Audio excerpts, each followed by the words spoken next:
Praise the lord.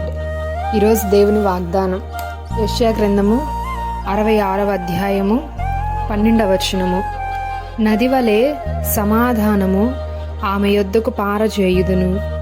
ఈరోజు పరిశుద్ధాత్మ దేవుడు మనతో మాట్లాడుతున్న మాటలేమనగా, సమాధానం లేక ఎంతమంది బాధపడుతున్నారో అట్టి వారికి దేవుడు తన సమాధానమును, శాంతిని, నెమ్మదిని అనుగ్రహించడానికి ఈరోజు ఒక గొప్ప వాగ్దానం ఇస్తున్నారు.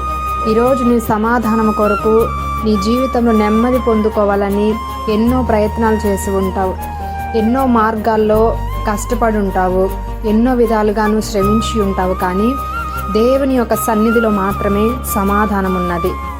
మరి దేవుని సన్నిధిలో గడిపితేనే ఆయన యొద్ద తప్పనిచ్చి మరి నువ్వు ఏ మార్గంలోనికి వెళ్ళినా కానీ సంపూర్ణమైన సంతోషాన్ని పొందుకోలేవు. ఈ లోకంలో ఉన్నదంతయు కూడా అల్పకాలమైనటువంటి సంతోషము. కొంతకాలం వరకు సంతోషం ఉంటుంది, అంతలోనే మళ్ళా సంతోషం కోల్పోతాము. కానీ ఆయన సన్నిధిలో సంపూర్ణ సంతోషం ఉన్నది. కాబట్టి ఈరోజు ఆయన సన్నిధిలో ఉన్నటువంటి సంపూర్ణమైన ఆనందాన్ని అనుభవించుట కొరకు దేవుని యొద్దకు వద్దాము. దేవుని యొక్క వాక్య ధ్యానములోను, ప్రార్థనలోను దాగి ఉన్నటువంటి ఆశీర్వాదాన్ని, సమాధానమును ఈరోజు మనందరము కూడా యేసు నామములో పొందుకొందుము గాక. ఆమేన్.